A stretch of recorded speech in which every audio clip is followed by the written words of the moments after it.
scriptures.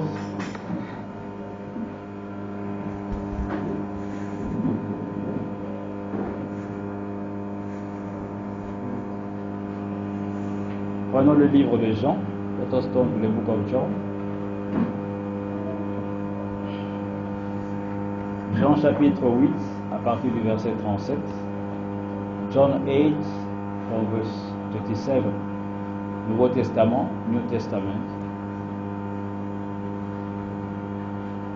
Jean 8, à partir du verset 37, jusqu'en bas. Je lis. Je sais que vous êtes la postérité d'Abraham, mais vous cherchez à me faire mourir, parce que ma parole ne pénètre pas en vous. Je dis ce que j'ai vu chez mon Père, et vous, vous faites ce que vous avez entendu de la part de votre Père. Ils lui répondirent, notre Père, c'est Abraham. Jésus leur dit, si vous étiez enfant d'Abraham, vous feriez les œuvres d'Abraham. Mais maintenant, vous cherchez à me faire mourir, moi qui vous ai dit la vérité que j'ai entendue de Dieu. Cela, Abraham ne l'a point fait. Vous faites les œuvres de votre Père. Ils lui dirent, nous ne sommes pas des enfants illégitimes. Nous avons un seul Père, Dieu. Jésus leur dit, si Dieu était votre Père, vous m'aimeriez, car c'est de Dieu que je suis sorti et que je viens. Je ne suis pas venu de moi-même, mais c'est lui qui m'a envoyé. Pourquoi ne comprenez-vous pas mon langage? Parce que vous ne pouvez écouter ma parole. Vous avez pour père le diable et vous voulez accomplir les désirs de votre père. Il a été meurtrier dès le commencement et il ne se tient pas dans la vérité parce qu'il n'y a pas de vérité en lui. Lorsqu'il profère le mensonge, il parle de son propre fond, car il est un menteur, et le père du mensonge. Amen. Vous pouvez vous asseoir, bien-aimés. Que Dieu vous bénisse tous. You may be seated.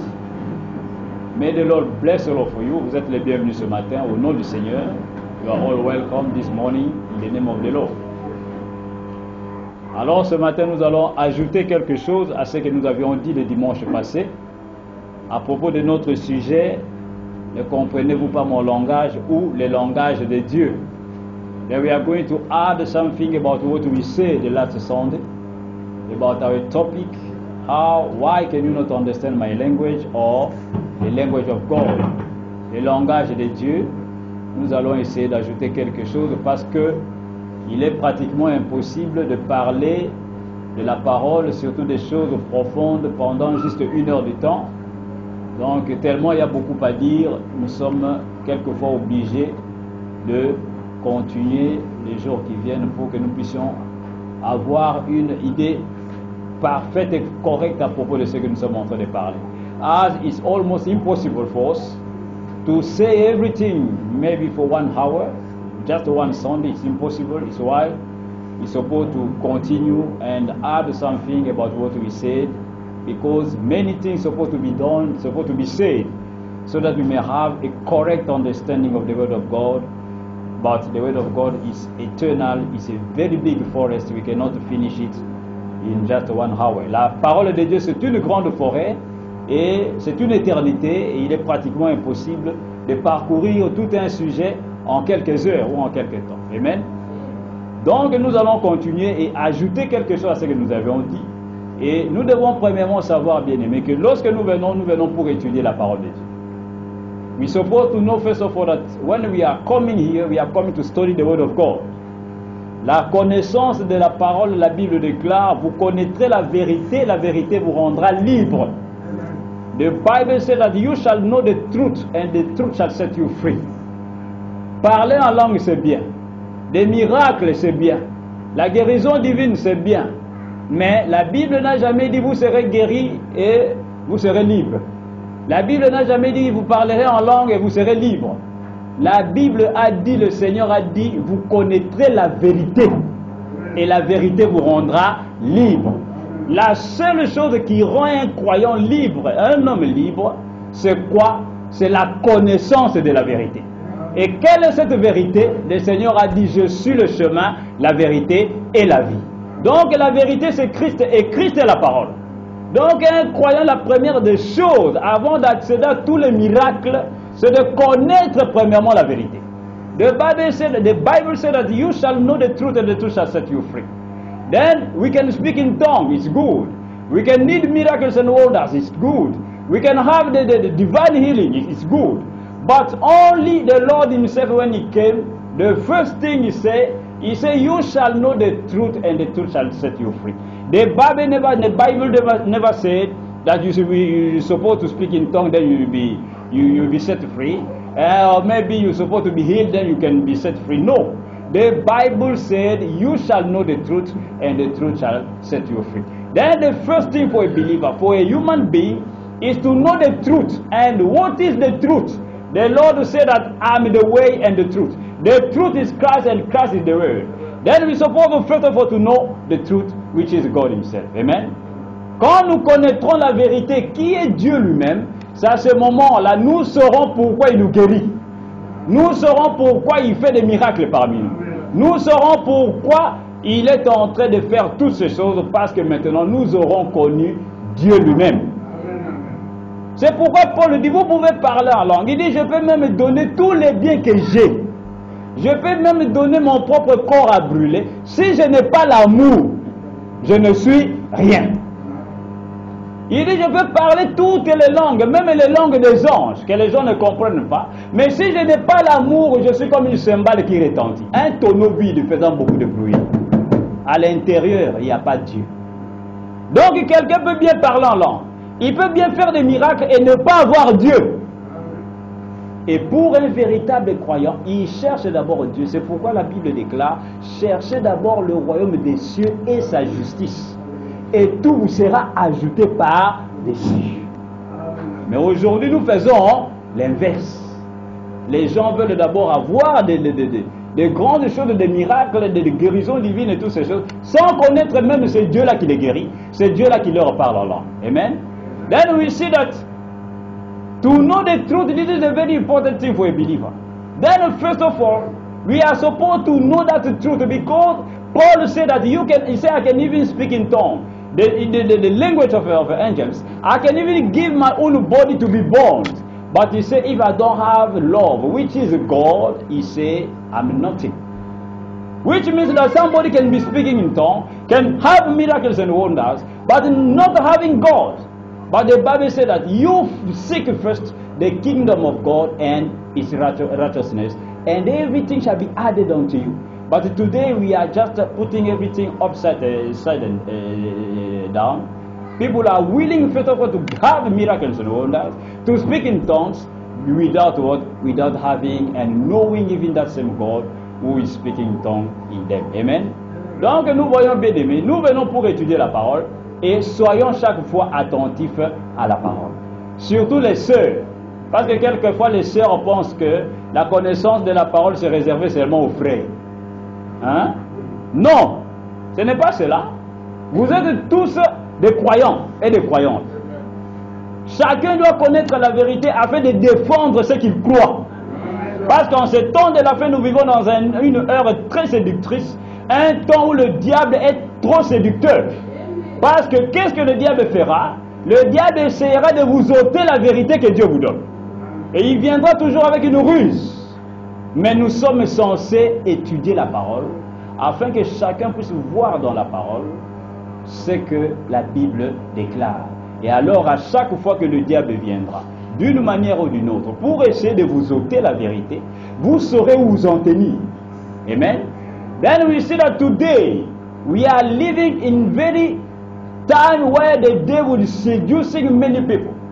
And today we see sisters, sometimes they used to think that to know the mystery of God, to know the word of God, is only brothers who are supposed to know the word of God. No. Sisters, you too, you are believers. And you are supposed to know well the word of God so that you may defend your own belief. What do you believe? And you're supposed to know the scripture. Because today the devil will come and try to take away even that truth that God is giving unto you. We are living in that age. Then we're supposed to study the Bible. Nous sommes censés étudier la Bible et connaître ce que la Bible dit. Ce n'est pas ce que quelqu'un a dit. Si ce que quelqu'un dit est contraire à cette Bible, c'est quelqu'un-là, qui qu'il soit. S'il est contraire à la parole, c'est un autre esprit qui parle en lui. Amen. That's somebody. If somebody can say something, we are here for to study the Bible. And when we are studying the Bible, maybe somebody can say something that will be contrary to the Bible. Let it be who he is. If what he is saying is contrary to what the Bible says, then at that time, he is wrong. He is outside of what? He is outside of the word of God. Donc nous allons ajouter à ce que nous avions dit la fois passée. Nous avions pu voir que Dieu a un langage. Un langage, c'est quoi? C'est la manière de parler de Dieu. Et c'est un grand principe que nous les croyants nous devons savoir, que quand Dieu parle, il ne parle pas comme nous parlons. Dieu utilise les mêmes mots que nous avons dans nos langues ici sur la terre, mais quand lui parle, il donne à ces mots-là un autre sens que lui-même connaît. Quand Dieu dit arbre, nous voyons un arbre, un manguier, un papayer, un pommier, ainsi de suite. Mais dans la Bible, ce n'est pas ce que l'arbre signifie. Quand Dieu dit, par exemple, pain, nous voyons le pain de la boutique, avec de la levure, avec de la farine. Mais pour Dieu, ce n'est pas ce pain-là dont il parle. Quand Dieu dit, par exemple, une table, quand Dieu dit manger, pour nous manger, c'est prendre des aliments, mettre dans la bouche, mâcher, avaler. Mais pour Dieu, manger, ce n'est pas cela. C'est ça le langage de Dieu. C'est pourquoi la Bible déclare, le Seigneur a dit, mes pensées ne sont pas vos pensées. Il dit de la même manière que la terre et le ciel sont séparés, il dit de la même manière, vos pensées, les miennes, sont séparées. Donc Dieu ne pense pas comme nous pensons. Then we have seen that God used to use a language, a way of speaking unto us, his own people. And when God used to say tree in the Bible, this doesn't mean tree as we are thinking a tree like a mango tree. God get his own understanding when he say tree. But God used to use just this our language, human language, but he is not giving the same meaning to these words that we are using. When he said first of all bread, we can just imagine this bread we are buying here and eating. But for God is not that bread. When God say maybe what to eat, that eating to eat is not the way we think that to pick some food, put inside the mouth, chew it and just swallow it. No. For God is something else. Pour Dieu, ce qu'il dit est tout à fait contraire à ce que nous pensons. Alors, si le croyant aujourd'hui ne connaît pas ce principe-là de Dieu, ne sait pas que Dieu parle de cette manière-là, qu'est-ce qu'il va faire? Il va prendre la Bible à la lettre. Il va prendre et croire à la Bible charnellement. Quand il lit ici, on dit un arbre, lui il dit c'est un arbre. Conformément à la conception humaine. Comme on nous a enseigné à l'école, un arbre c'est quelque chose avec des feuilles et avec des fruits. Quand la Bible dit fruit, nous pensons que ça peut être une pomme. Ça peut être une papaye. Ça peut être une mangue. Mais pour Dieu, ce n'est pas ce fruit-là. Alors, si nous ne savons pas que c'est de cette manière-là que Dieu nous parle, alors nous allons nous embrouiller dans la Bible. Et nous allons croire à des choses dont Dieu n'a pas dit. Amen. C'est pourquoi nous voulons comprendre et savoir que Dieu a un langage par lequel il nous parle. Si nous comprenons cela, cela alors va nous aider à, chaque fois quand nous lisons la Bible, nous devons demander à Dieu, Seigneur, qu'est-ce que tu as voulu dire par ici, par là? Ça veut dire quoi? Amen. Then we see that the way that God used to speak is not the way that we are speaking. It's why we are studying the Bible, so that we may understand that when God says fruit, it's not the fruit that we are imagining. Maybe it's a mango fruit, maybe an apple, maybe I don't know what, a banana. But for God it's not so. It's why if we can understand that principle of God, it's a law of God. C'est une loi de Dieu, la manière dont Dieu parle. Si le croyant ne comprend pas, if a believer cannot understand that God gets his own way of speaking things, he will be just confused in the Bible. Because he will pick the Bible carnally. Il va comprendre la Bible charnellement. Amen. Donc c'est de cela, bien aimé, que nous parlions la fois passée. Et nous allons encore ajouter quelque chose, afin que nous puissions réellement comprendre la parole de Dieu. Regardez dans le jardin d'Éden. Quand Dieu avait dit à Adam et Ève, ne mangez pas, ne touchez pas à l'arbre de la connaissance du bien et du mal qui est au milieu du jardin. Le jour où vous en mangerez le fruit de cet arbre-là, vous allez mourir sûrement. Amen. C'était la loi que Dieu avait donnée à Adam et Ève. God gave a law to Adam and Eve. He said, this tree that in the midst of the Garden of Eden, which is the tree of good and evil. Don't you touch that tree. The day that you are going to eat the fruit coming out from that tree, that day surely you are going to die. Mais voici un monsieur va venir, il va contacter Ève pour lui dire, ne t'en fais pas.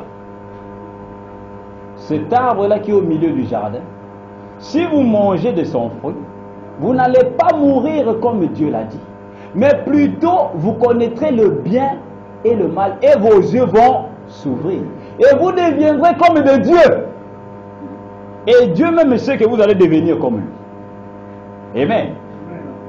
Voici ce que le diable fait. Ce que Dieu a dit, lui il va venir et il va essayer de faire quoi? De changer cela. De pervertir ce que Dieu a dit. Et alors, à chaque fois que la parole de Dieu est pervertie, sachez-le, ce n'est plus la parole originelle. Elle devient complètement souillée. Amen. Then we see that in the Garden of Eden, when God gave that law, saying that don't you eat, then a Mr. Man came out. He said, okay, if you see, God knows well that if you eat from that tree that is in the midst of the garden, that tree that He told you don't touch, don't worry, you are not going to die. But you will become as God in knowing the truth and the evil. And even your eyes will be opened. What happened? That man came and just perverted the word of God, changed completely the word of God. And at any time the word of God is changed, perverted, then the whole thing becomes what? A lie. Toute la chose devient quoi? Un mensonge. Amen. Maintenant, nous allons essayer de comprendre quelque chose, bien aimé, pour vous montrer que lorsque Dieu parle, ce n'est pas ce que nous pensons. Et toute la Bible est écrite comme cela en parabole. And we are going to understand something that when God is speaking, it's not that the way that we are taking. And all the Bible is written in parables, in riddles, in enigmas. The Bible is sealed. La Bible est codée, c'est écrit en code. Amen. The Bible is coded. It's written in riddles. Amen. Maintenant, bien-aimés, nous allons pouvoir, pour que nous puissions comprendre et voir que réellement, Dieu, lorsqu'il parle, il ne parle pas comme nous. Un arbre dans la Bible veut dire quoi? Then we are going to understand now that the way that God is speaking is not the way that we are thinking. Then we are going to go through the Bible and first of all understand what is the meaning of a tree in the Bible. Quelle est la signification de l'arbre dans la Bible? Et nous allons laisser la Bible parler. Amen. We are going to leave the Bible speak unto us. Prenons Psaume 1 premièrement. Nous allons tous étudier cela. Et voir ce qu'un arbre dans la Bible. Let us go to Psalm 1. Psaume 1, 1 à 3. Ancien Testament. Psalm 1, verse 1 to 3. Écoutons ce que la Bible nous dit à propos de l'arbre. Psaume 1. Psalm 1, verse 1 to 3. 1 à 3.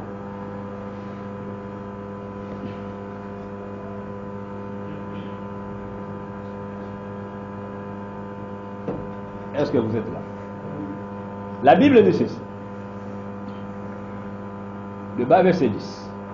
Heureux l'homme qui ne marche pas selon les conseils des méchants, qui ne s'arrête pas sur la voie des pécheurs, et qui ne s'assied pas en compagnie des moqueurs, mais qui trouve son plaisir dans la loi de l'Éternel, et qui la médite jour et nuit. Il est comme qui? Qui est comme un arbre? Ah, l'homme qui ne marche pas selon le méchant. The man that is not walking together with what? With wicked people. He's as what? He's as a tree. Il est comme un arbre planté près d'un courant d'eau qui donne son fruit en sa saison et dont le feuillage ne se flétrit point. tout ce qu'il fait, lui, réussit. Amen. Ici, dans le psaume, la Bible nous montre que quelqu'un de normal et de loyal, il est comme un arbre, quelqu'un qui marche selon la loi de Dieu. Il est comme qui? Comme un arbre.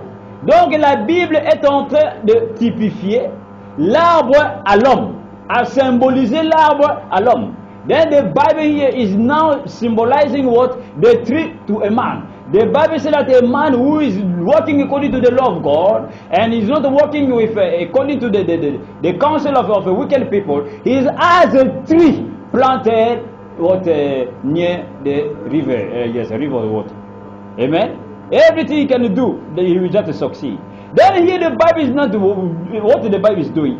The Bible is now typing or symbolizing the tree to the man. Amen. Prenons une autre écriture. Prenons le Cantique des Cantiques. What they call it? Songs, yes, Songs of Solomon. Cantique des Cantiques. Chapitre 2, à partir du verset 2. Songs of Solomon, the Old Testament. Just I think after Psalms and Proverbs. Après les psaumes, je crois les proverbes, quelque chose comme ça. Vous avez les Cantiques des Cantiques. Écoutons ce que Salomon a dit, car c'est lui qui a écrit cela. Let us hear what Solomon says. Songs of Solomon. Chapitre 2, chapter 2 from verse 2. Chapitre 2, verset 2 à 3.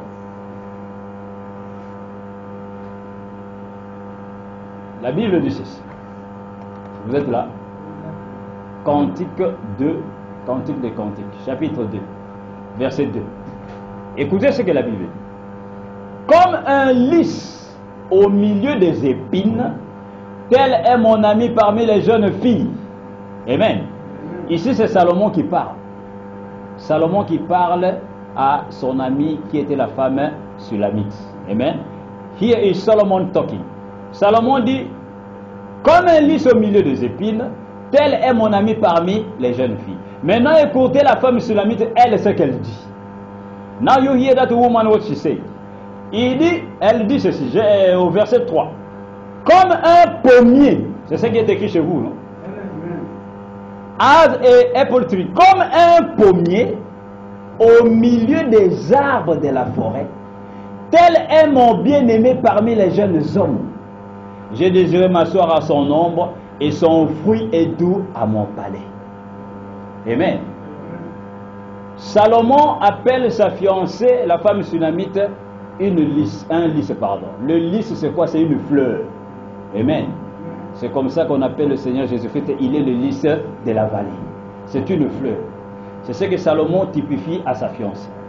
Mais la fiancée, la femme sunamite, elle dit, comme un pommier. Un pommier, c'est quoi? C'est l'arbre qui produit des pommes. C'est ça le pommier. Et la femme sulamite dit, comme un pommier au milieu des arbres de la forêt, c'est comme ça qu'est mon fiancé, qui? Salomon. Amen. Tel est mon bien-aimé parmi les jeunes hommes. Et les jeunes hommes, ce sont comme les arbres de la forêt. Et Salomon, lui, il est comme un pommier au milieu des jeunes hommes qui sont des arbres. Amen. Then we see that here the woman, she's now typing Solomon, her husband, as an apple tree among all other trees inside the forest. He says, so is my beloved. Amen. Donc ici, nous voyons que la Bible est en train de nous montrer que Dieu, quand il parle de l'arbre, il symbolise l'arbre à qui? À l'homme. Amen. Then the Bible is showing us that at any time that God is speaking, He is now typing or just symbolizing the tree to the human being. Prenons encore une autre écriture. Nous devons marcher dans toute la Bible. Prenons le livre de Daniel 4, à partir du verset 19. Let us go to Daniel 4, verse 19. We're supposed to walk all along the Bible. Daniel 4, 19. Ancien Testament, Old Testament, the book of Daniel. Daniel 4, à partir du verset 19.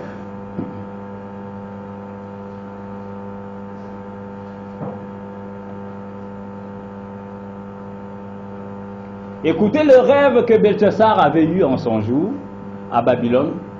Et c'était un rêve qui était en symbole. Et la plupart des cas, nous savons tous que les visions et les rêves viennent, la plupart des cas, en symbole.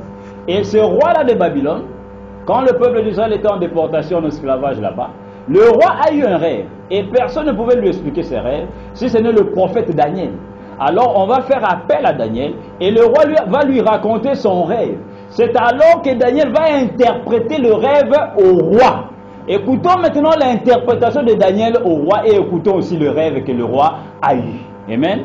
Then in the time of Daniel, what happened in Babylon, did the king Belshazzar, he got a dream. And as we know, very often, dreams and vision used to come in parables, in symbols. And didn't know what the king, when he got that dream, the dream was in symbol. And nobody could just come and explain those symbols to the king. Only Daniel, the prophet of God, and when they called him, he came now to explain to the king the meaning of that dream. Then let us hear the dream and also the explanation of the dream. Écoutons le rêve. Daniel 4, 19. La Bible déclare ceci.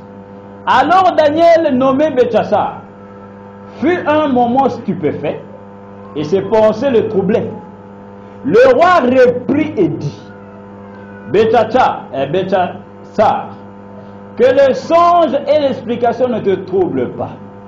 Et Belshazzar répondit, mon Seigneur. Belshazzar c'est Daniel, hein? Ne l'oubliez pas. Belshazzar, which is Daniel, répondit, mon Seigneur, que le songe soit pour tes ennemis et son explication pour tes adversaires. Écoutez maintenant, Daniel dit au roi ce qu'il a vu. Hein? L'arbre que tu as vu, Daniel now is telling to the king what he saw. L'arbre que tu as vu, qui était devenu grand et fort, dont la cime s'élevait jusqu'au ciel. La cime c'est le sommet. Amen. Dont la cime s'élevait jusqu'au ciel et qu'on voyait de tous les points de la terre, cet arbre dont le feuillage était beau et les fruits abondants, qui portait de la nourriture pour tous, sous lequel s'abritaient les bêtes des champs, et parmi les branches duquel les oiseaux du ciel faisaient leur demeure. Cet arbre c'est qui?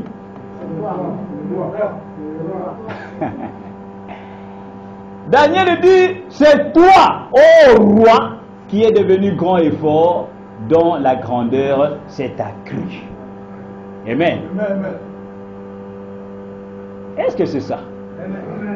Donc quand Daniel explique le rêve au roi, when Daniel explained the dream to the king saw a dream where he saw a very big tree. And that tree was seen, he said what they call it?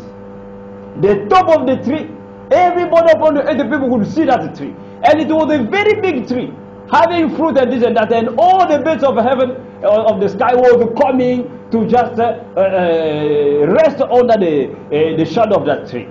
Le roi vit un grand arbre grand et fort, dont le sommet partout sur la surface de la terre, les gens voyaient cet arbre-là. Et les oiseaux des cieux venaient et se reposaient sous l'ombre de cet arbre. C'était ça le rêve qu'il a vu. Mais quand Daniel explique le rêve, Daniel lui dit, l'arbre que tu as vu, c'est toi. C'est ta royauté. Toi, le grand monsieur, tu es devenu roi. Cet arbre-là que tu as vu, c'est toi. Donc maintenant, nous commençons à comprendre, frère, que quand la Bible parle d'un arbre, elle parle de qui? C'est simple. Hein? Cela parle d'un être humain. Dieu ne s'adresse pas aux animaux ni aux arbres. La Bible est écrite pour vous et moi. Hein? The Bible is written not for the trees or maybe for the animals. The Bible is written for human beings, for you and me. Then now when Daniel explained the dream, Daniel said that the tree that you saw inside your dream, king, that tree, that was a very big tree, that tree is you. Then we can start now understanding that when the Bible used to use the word tree, this means what? Human beings. Amen? It's so simple. Alors nous voyons l'un des exemples, des multiples exemples que nous pouvons trouver dans la Bible. Depuis le jardin d'Éden, quand Dieu dit arbre, ce n'est pas ce que nous pensons. Et n'ayez pas cette idée aujourd'hui, vous allez vous embrouiller dans la Bible. Et vous ne connaîtrez jamais la vérité de Dieu. Et vous allez voir que nombreux aujourd'hui, même ceux qui nous prêchent l'évangile, nombreux sont dans cela, prenons les choses charnellement. Non, c'est écrit un arbre. Oui, c'est écrit un homme, mais qui l'a écrit? Un homme comme toi. C'est Dieu qui l'a écrit. Et quand Dieu parle, il ne parle pas comme nous. Pas qu'il utilise le même mot que nous utilisons. Mais lui, il a un autre sens qu'il donne à ces mots-là. Donc l'arbre dans la Bible, c'est un homme. Hein? Then the tree in the Bible is a man. And you can understand that today, even many people who are preaching unto us the gospel, they are picking and taking those things carnally. If you say, my brother, it's written here a tree.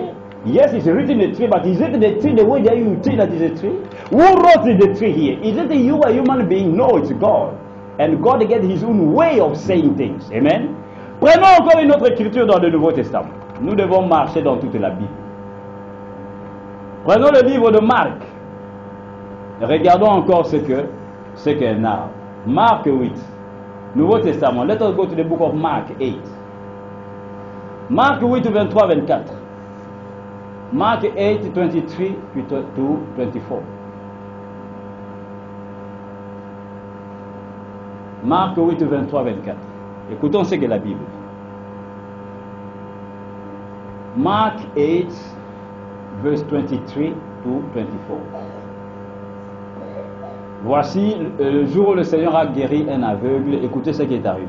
The day that the Lord just healed a blind man, you listen what happened.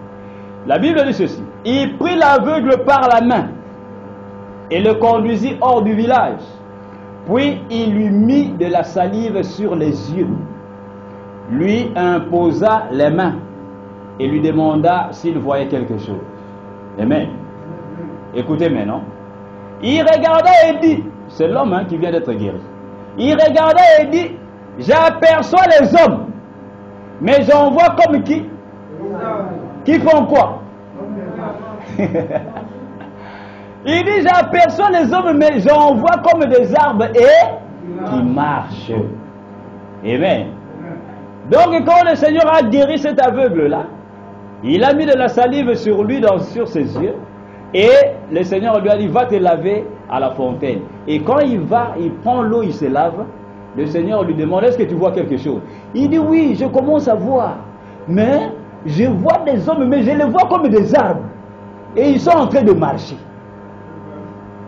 Tout cela est écrit, bien-aimé, pour nous faire réfléchir. Ce ne sont pas juste des histoires que Dieu a mis dans sa Bible. Toute la parole de Dieu est inspirée, comme Pierre dit. C'est pour nous donner un message. Pour que nous puissions voir que depuis là-bas, tout au long de la Bible, quand la Bible parle des arbres, la Bible typifie et symbolise l'arbre à l'homme. Nous montrant que l'homme, devant Dieu, c'est un arbre. Et l'arbre, quand Dieu dit l'arbre, cela veut dire un homme. C'est simple. Et quand nous commençons à comprendre la Bible de cette manière-là, c'est là que Dieu descendra et va nous ouvrir l'entendement spirituel. Et nous aurons l'application spirituelle de la lettre qui est écrite d'une manière symbolique. D'une manière écrite en parabole. Et quand nous allons sortir de la parabole, sortir des symboles de la parabole, nous allons alors entrer dans la réalité, savoir réellement qu'est-ce que Dieu voulait nous dire quand il a posé ces choses dans la Bible. C'est comme ça qu'on comprend la parole de Dieu. Amen. Then we see that the man, the blind man, when the Lord just healed him, he said, now you go and wash your eyes. When he washed the eyes, they asked him if he can see. He said, yes, I can see people, but they are like trees and they are walking. Then all those things is just God put inside the Bible, just for to show unto us that all the Bible, when God is talking about the trees, he's talking about the human being, and when he's talking about human being, he's just typing human beings as a tree, and the tree as a human being. Amen? And if we can understand those things, then it will help us to come out from the symbols, to come out from the parables, and enter in the truth and understand how to get the spiritual application, the spiritual meaning of what God wanted to say unto us. Amen. Alors, retournons maintenant dans le jardin d'Éden. Hein? Quand Dieu alors avait dit, Adam et Ève, l'arbre qui est au milieu du jardin, l'arbre de la connaissance du bien et du mal. Et n'oubliez pas, il y avait deux arbres. L'un, l'arbre de vie, L'autre, l'arbre de la connaissance du bien et du mal. Mais Dieu a dit, l'arbre, vous allez manger de tous les arbres, les fruits de tous les arbres. Mais l'arbre de la connaissance du bien et du mal, ne touchez pas parce que le jour où vous allez toucher, vous allez mourir. Alors, comme nous venons de voir dans la Bible, que les arbres symbolisent qui? Hein? La Bible nous a démontré que les arbres symbolisent les hommes. Alors, s'il y avait deux arbres au milieu du jardin, l'un, l'arbre de vie, l'autre, l'arbre de la connaissance du bien et du mal, cela veut dire quoi? Cela veut dire qu'il y avait des arbres naturels. Hein? Il y avait deux hommes. Amen. Est-ce que vous êtes là? Then now when the Bible is saying that two trees were in the midst of the Garden of Eden, one the tree of life, and the other one the tree of good and evil. And God told Adam and Eve, He said, "This is the tree of good and evil. Don't you touch and eat its fruit, because the day you are going to eat, you are going to die." And as we have seen all along the Bible, that the trees just type what the type human being. The tree is the symbol of a human being. Then what we can understand, those two trees that were in the midst of the Garden of Eden, what they were? They were what? Natural trees. They were human beings. Qui est l'arbre de vie? Ça, on n'a même pas besoin de comprendre dans la Bible. L'arbre de vie, c'est qui? C'est Christ qui est l'arbre de vie. Mais Christ, c'est un arbre naturel. Jésus est un arbre naturel. C'est qui? C'est un homme. Christ était un homme loin de la plénitude de la divinité. Ainsi, la bataille a commencé au ciel. Michael et Lucifer étaient au ciel. Les deux, la Bible déclare que Satan n'a jamais été créé Satan. C'était un ange. Ne l'oubliez pas. Et son nom est Lucifer. Il était un ange de Dieu. L'ange le plus beau. L'ange qui était, même quand Dieu créait, lui il était là, le bras droit de Dieu. Mais il est devenu le diable parce qu'il voulait être comme Dieu.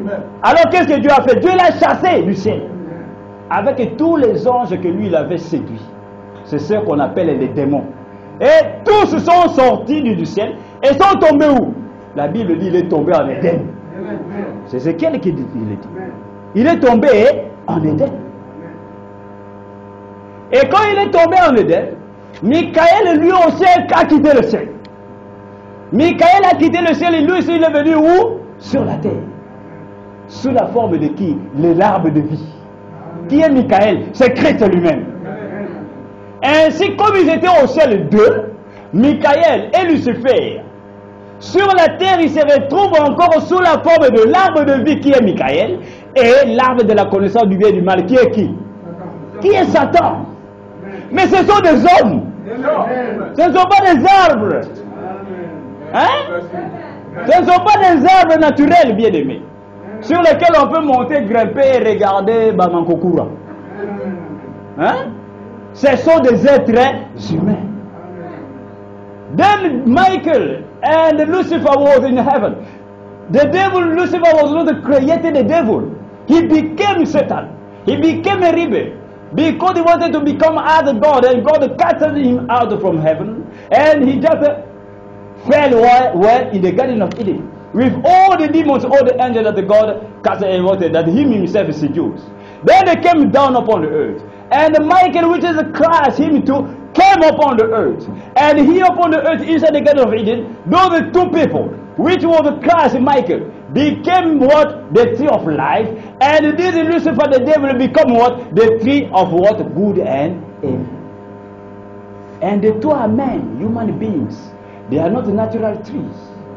Alors, si l'arbre de vie est Christ et Jésus, un homme, alors obligatoirement et nécessairement, si les arbres symbolisent les hommes, donc l'arbre de la connaissance du bien et du mal doit être qui? Doit être un homme. Amen. Alors maintenant posons-nous la question.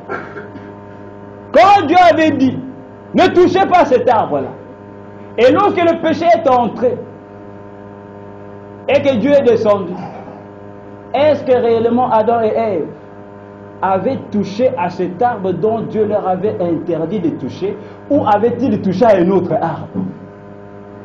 Nous allons demander cela à la Bible. Hein? Vous comprenez ce que j'ai dit? Dieu avait dit ne touchez pas à l'arbre de la connaissance du bien et du mal. Les jours où vous allez toucher et manger de cet arbre, vous allez mourir. Alors, nous allons demander à la Bible, quand le péché est entré, est-ce que Ève et Adam avaient touché un autre arbre dans le jardin, ou avaient-ils touché à ce même arbre dont Dieu leur avait interdit de toucher? À partir de là, nous allons comprendre quelque chose. Amen?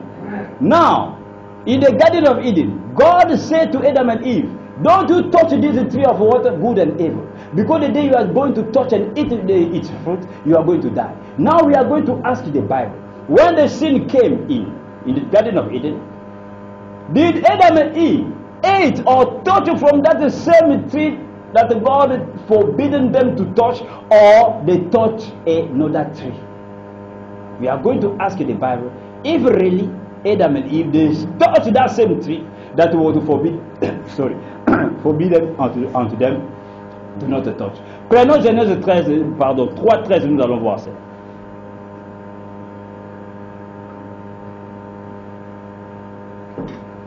Genèse 3, à partir du verset 11, verset 9.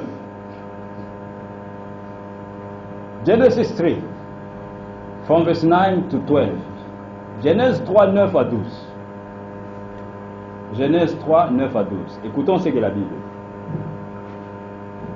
dit. Genesis 3, from verse 9 to 12.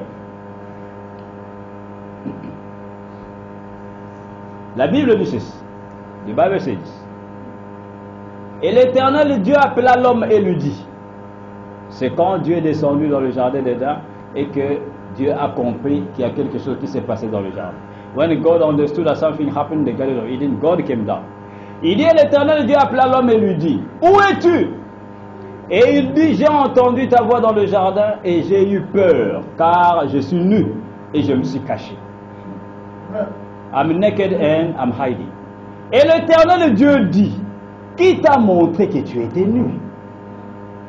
As-tu, écoutez maintenant, as-tu mangé de l'arbre dont je t'ai commandé de ne pas manger? Hein? Et l'homme dit, Adam, écoutez la réponse d'Adam. La femme que tu m'as donnée pour être avec moi, elle m'a donné de l'arbre et j'en ai. Ah! La femme que tu m'as donnée. The woman that you gave unto me. Que personne ne vous donne une femme bien-aimée. Vous devez choisir votre propre femme. Amen. Ah, mais quand on choisit sa femme, on choisit non pas par son propre choix, mais par le choix de Dieu. Hein? Mais Adam, on lui a imposé une femme. Parce que quand il s'est réveillé, il a regardé, la femme était là. Il n'a pas parcouru le jardin d'Éden pour choisir une femme. Non. On lui a donné une femme, amen. Entre parenthèses. Donc nous voyons que le même arbre dont il avait été défendu à Adam de toucher, c'est ce même arbre-là qu'ils ont touché. Parce que Adam lui-même dit, parce que Dieu pose la question, il dit, est-ce que vous avez touché à cet arbre dont je vous avais dit de ne pas toucher? Adam dit, mais c'est la femme qui m'a donné. Donc ils ont touché à ce même arbre-là. Est-ce que vous êtes là? Nous allons comprendre quelque chose. Then Adam touched, because when God came down, he asked the question to Adam. He said, how can you know that you are naked? Have you touched, did you touch that same tree that I told you to not touch? Then Adam said that the woman you gave unto me. You see, the woman you gave unto me. Then don't you let somebody to give you a woman. You make your own choice to have your own woman. Amen? Because Adam, they gave unto him a woman like God. And he never make a choice. But when he wake up, he saw a woman. And he got that woman. He never traveled or maybe made a choice in the Garden of Eden.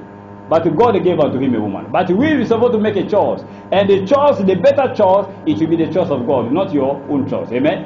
Donc nous voyons, then we see that the same tree that was forbidden unto them to touch, it was the same tree that they touched. C'est le même arbre qu'ils ont touché, c'est le même arbre qu'ils ont mangé. Ils ont mangé de son fruit.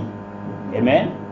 Maintenant, bien-aimés, à partir de là, comme nous savons que les deux arbres, c'est quoi? Ce sont des hommes.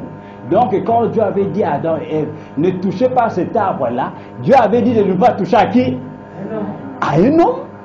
Maintenant, nous allons trouver qui est cet homme. Hein? Nous allons maintenant poser la question à la Bible, mais qui est cet homme?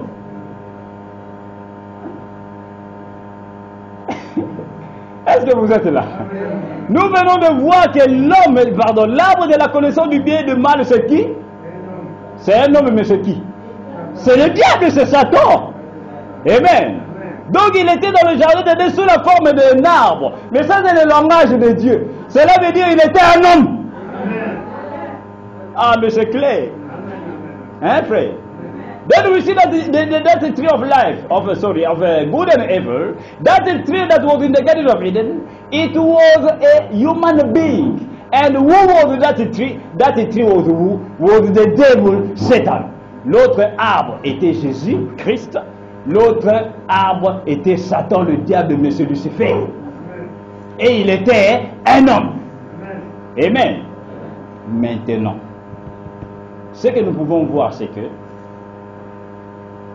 quelqu'un peut se poser la question. Premièrement, nous allons voir qui a poussé Adam et Ève à manger ce fruit. Hein? Nous savons qui a fait cela, mais laissons la Bible parler. Afin qu'à partir de là, nous puissions voir ce que quelqu'un peut dire ou quelqu'un se poser la question, et nous allons voir comment la Bible nous répond à ces choses-là. Then we see that all we know who made and pushed even Adam to eat from that tree and to touch that tree. And that tree is Satan, the devil, and he was a human being. Then we are going to ask the Bible, first of all, to know who made Adam and Eve to eat from that tree. Prenons Genèse 3:13, continuons au verset 13. Là nous venons de lire, continuons au verset 13, et nous allons voir qui a poussé Ève à manger de cet arbre-là. Genèse 3:13. Genesis 3:13. 13 à 14. We are going to see who pushed now Eve and Adam to eat from that tree. Est-ce que vous êtes là? La Bible dit ceci. Genèse 3:13. Et l'Éternel Dieu dit à la femme, qu'est-ce que tu as fait? Et la femme dit, le serpent m'a séduite et j'en ai mangé. Et l'Éternel Dieu dit au serpent, parce que tu as fait cela, tu es maudit par-dessus tout le bétail et par-dessus toutes les bêtes des champs. Tu marcheras sur ton ventre et tu mangeras la poussière tous les jours de ta vie. Qui a poussé Adam et Ève? Quand on pose la question à Adam, Adam il dit c'est ma femme. Quand Dieu va chez la femme dit c'est qui? Ah, c'est le serpent. Qui a fait quoi? Qui m'a séduite. Et j'en ai mangé. Eve said that the serpent just deceived me and I did what? Seduced me, and I ate. He gave unto me the fruit and I ate. Et quand Dieu entend cela, Dieu va dire au serpent, hein? Il dit, parce que toi tu as fait cela, tu es maudit. Et quand Dieu maudit le serpent, qu'est-ce qu'il lui dit? Il dit, tu marcheras sur... Il l'a maudit, non? Alors, quand la Bible dit serpent, nous les humains, nous voyons un reptile, un serpent. Mais posez-vous la question ici. Dieu, lorsqu'il maudit les serpents, qu'est-ce qu'il lui dit? Quelle est la punition que Dieu donne au serpent? Parce que tu as fait cela, tu es maudit par-dessus tous les bêtes des champs. Qu'est-ce que tu feras? Tu marcheras sur ton ventre et tu mangeras la poussière tous les jours. Alors, si le serpent est ou était ce que nous pensons aujourd'hui serpent, quand on nous dit serpent, nous voyons un reptile qui est en train de ramper. S'il était comme cela, pourquoi alors Dieu lui a-t-il dit tu marcheras sur ton ventre s'il marchait déjà sur son ventre? Est-ce que c'est une malédiction? Est-ce que vous comprenez? Si le serpent marchait déjà sur son ventre, est-ce que Dieu pourrait le maudire et le punir pour lui dire tu marcheras sur ton ventre? Et pourtant, il marchait déjà sur son ventre. Est-ce que c'est une punition? Est-ce que Dieu est fou ou bien il est malade? Mais qu'est-ce qui a rendu le serpent ainsi comme il est aujourd'hui? C'est à partir de là que Dieu l'a maudit. Et Dieu a changé toute sa forme et il dit tu marcheras sur ton ventre. Et alors monsieur le serpent s'est mis à marcher sur son ventre. Parce qu'il a été maudit. Et il est devenu comme nous le voyons aujourd'hui. Alors il avait quelle forme? Parce qu'il ne marchait pas sur son ventre. Et il pouvait parler. Il parlait à Ève. Et Ève dit, le serpent m'a... Quand une femme vous dit, ses frères là m'a séduite, ça veut dire quoi? Il lui a donné une pomme. Hein? Then we see that the serpent, in the garden of Eden, when God came down, God told him that because you have done this, you are going to walk upon your belly. Now let us ask a question ourselves. If really the serpent, the snake, was just crawling, and we are taking today when we say, hey, there is a serpent there, a snake, people will run away because we imagine a snake, a serpent, is just something that is crawling. But if really that the serpent in the Garden of Eden was already crawling, walking upon his belly, how and why God can come down and say that because you have done this, you are going to be crawling? If he was already walking upon his belly, then is it a cause or is it a punishment? It should not be a punishment. Because he was not so, he was not a calling. But they want to make him to become now as he is today, crawling upon his belly. It's the cause. God caused him, it's why he became so. Amen. Maintenant, frères et sœurs, quelqu'un peut se dire, Ève avait dit non, c'est le serpent qui m'a séduite et m'a donné les fruits, alors j'en ai. Mais quelqu'un peut se poser la question, il va dire, mais le serpent, peut-être, il est allé cueillir les fruits sur l'arbre de la connaissance du bien et du mal. Et quand il a pris les fruits, alors il est venu et il a donné à Ève. Et Ève en a mangé. Quelqu'un peut avoir cette idée-là, non? Se poser la question comme cela. Amen. Est-ce que vous comprenez ce que je vous dis? C'est pour vous montrer quelque chose. Parce que quelqu'un peut dire non. Donc le serpent, quand il était là, comme on nous montre dans le film aujourd'hui, cherchez un film où on vous parle du livre de la Genèse, vous allez voir que le serpent vient et il va vous montrer à Ève, et Ève va venir et elle cueille une pomme. Elle va croque, manger un fruit fait qu'une femme devienne enceinte et qu'une femme comprenne qu'elle est nue. Mais où est ce fruit aujourd'hui? Hein? Pour donner à toutes ces filles qui marchent nues dans la nuit, afin qu'elles comprennent qu'elles sont nues. Donc nous voyons, quelqu'un peut se dire, mais non, le serpent est allé cueillir. Et il est venu et il a donné à cela à Ève. Then somebody can ask a question, say that.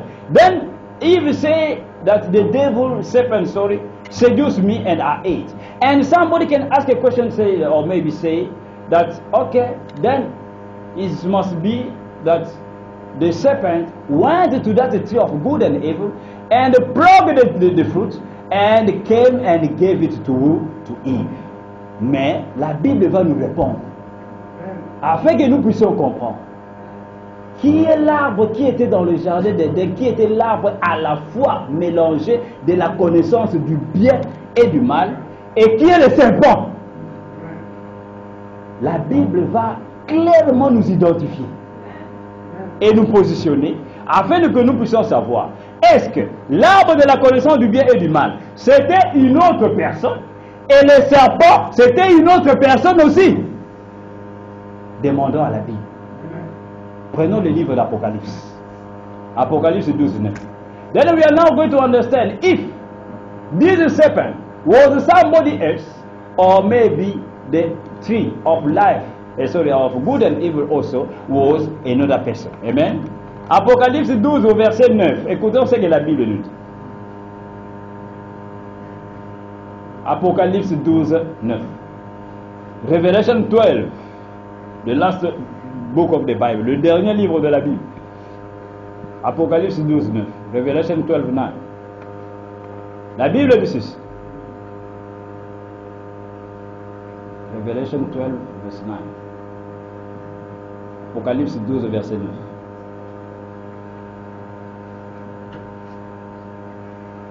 Apocalypse 12, 9. Est-ce que vous êtes là? La Bible dit ceci. Et il fut précipité, le grand dragon, le serpent, pas le nouveau, hein? Not the new one, the old serpent. Le serpent ancien, appelé qui? Le diable est celui qui fait quoi? Qu'est-ce que Ève avait dit là-bas? Celui qui séduit toute la terre, il fut précipité sur la terre et ses anges furent précipités avec lui. Amen. Alors, qui était le serpent ancien dans le jardin là-bas? Le serpent ancien, c'est qui? C'est Satan le diable, non? Et c'est celui qui est le serpent. La Bible l'appelle le serpent. Mais en réalité, il est qui? Mais il est Satan. Et il est le diable. Et nous avons vu que l'arbre de la connaissance du bien et du mal, c'est qui? Mais c'est qui? C'est Satan. Donc il est serpent. Et l'arbre de la connaissance du bien et du mal n'était pas deux personnes. C'est la même personne. C'est l'arbre de la connaissance du bien et du mal. C'est lui, mais c'est le serpent. Est-ce que c'est clair? Alors quand Ève avait dit, le serpent m'a séduite, qui l'a séduit? Sous quelle forme? Un arbre naturel. Mais comment lui a-t-il donné le fruit? Quel est ce fruit qu'il lui a donné? Maintenant, le fruit, c'est quoi? Vous voulez savoir ce que c'est que le fruit? Hein? Le fruit, c'est quoi? Satan, un homme, l'arbre de la connaissance du bien et du mal, a donné à Ève un fruit. Lui qui est un homme. Maintenant, nous comprenons que ce n'était pas un arbre naturel. Donc, Ève n'est pas venue prendre un fruit. Ni Satan, monsieur le serpent, est allé cueillir un fruit quelque part. Parce que cet arbre-là, c'est lui. Donc, Dieu avait dit à Ève et à Adam, faites attention à ce monsieur-là. Très beau, au langage raffiné, qui parle bien, bien parfumé dans le jardin d'Éden. Quand Ève l'a regardé, maintenant il lui a donné un fruit. Quel est ce fruit? Paul nous parle dans Galates, il nous parle de plusieurs fruits. Le fruit de l'esprit, le fruit de la chair. La longanimité, la sagesse, toutes ces choses-là. Et il dit que la chair aussi a ses propres fruits. La haine, la paresse et toutes ces choses-là. Mais il y a encore une autre signification du fruit. Vous savez cela?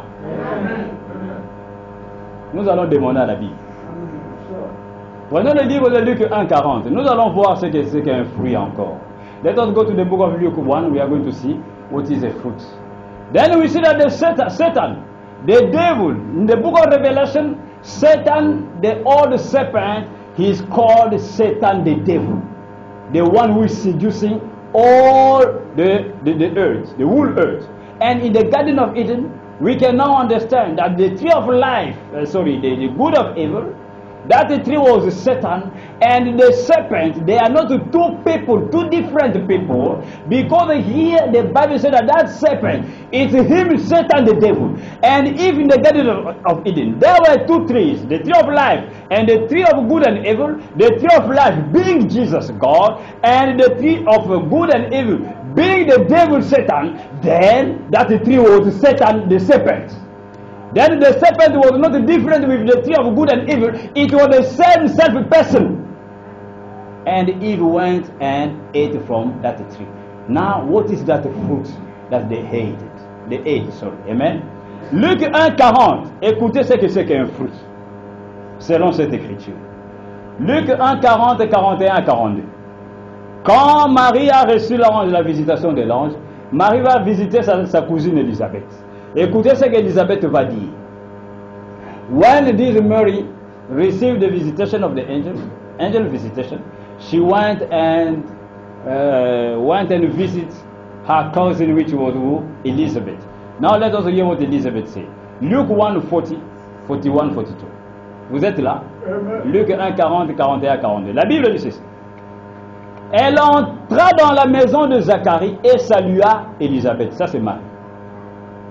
Dès qu'Élisabeth a entendu la salutation de Marie, son enfant tressaillit dans son sein et elle fut remplie du Saint-Esprit. Elle s'écria d'une voix forte, « Tu es bénie entre les femmes, et le fruit de tes entrailles est... » Quel est ce fruit qui était béni? Quel est le fruit qui était dans le ventre de Marie? Une pomme. Hein? Mais là-bas dans le jardin d'Éden, quand les gens lisent, ils disent que c'est un fruit. Mais ici, pourquoi ils ne disent pas que Marie avait une pomme dans son ventre? Parce qu'ici aussi on dit un fruit. Élisabeth a dit que le fruit de tes entrailles soit... Quel est ce fruit? Si le fruit signifie une mangue ou une pomme. Quel est ce fruit? C'est un bébé. Et quand le serpent, qui est un homme, monsieur, c'est le serpent, c'est son nom. Son nom s'appelait serpent. Frère, là-bas dans le jardin d'Éden, il y avait des reptiles que nous connaissons aujourd'hui. Mais on ne les appelait pas des serpents. Seul celui qui était appelé serpent, c'était cet homme-là, qui avait la forme humaine, qui pouvait parler, qui pouvait séduire une femme. Comment un animal peut séduire une femme? Hein? Celui-là, c'est lui qui s'appelait le serpent. C'est pourquoi dans le Nouveau Testament, dans le livre d'Apocalypse, la Bible l'identifie bien disant, ce n'est pas le serpent que vous voyez nouveau ici. Le serpent, tout mot dans la Bible a une signification profonde. Pourquoi la Bible dit serpent ancien? Pour nous rappeler le monsieur qui était là-bas. Pas ce serpent, ce que nous voyons ici. Alors, quand Dieu a changé sa forme, il lui a donné maintenant la forme de ces reptiles-là. C'est pourquoi aujourd'hui nous appelons tous ces reptiles-là des serpents. Hein? Mais lui là-bas, il était debout, avec deux pieds, avec une bouche qui pouvait parler. Un homme trop intelligent. La Bible déclare qu'il est l'arbre de la connaissance. Il connaît beaucoup. C'est pourquoi trop connaître les choses du monde, c'est un péché. C'est pourquoi Dieu a dit, ne touchez pas la connaissance du monde, mais connaissez plutôt Dieu. Mais lui, il a une connaissance mélangée, à la fois du bien et du mal. Mélangeons les choses du monde, hybridation, c'est la chose que Dieu n'a jamais aimée depuis le commencement. Mélangeons des semences. Prenons les raisonnements humains, amenons cela dans la parole de Dieu. Vous aurez complètement un gros mensonge. Et Dieu rejette toujours cette chose. C'est pourquoi on ne raisonne pas la parole de Dieu. Quand on se met à ajouter, ça peut dire ceci, ça peut dire cela, et on ajoute dans la Bible ou on retranche, on fait exactement ce que le diable avait fait là-bas dans le jardin. Amen. Donc nous voyons, bien aimés, le fruit. Quand Dieu est descendu, quelle était la promesse que Dieu donne à Ève? Automatiquement Dieu lui dit, toi, c'est avec douleur que tu vas enfanter tes enfants. Posez-vous la question maintenant.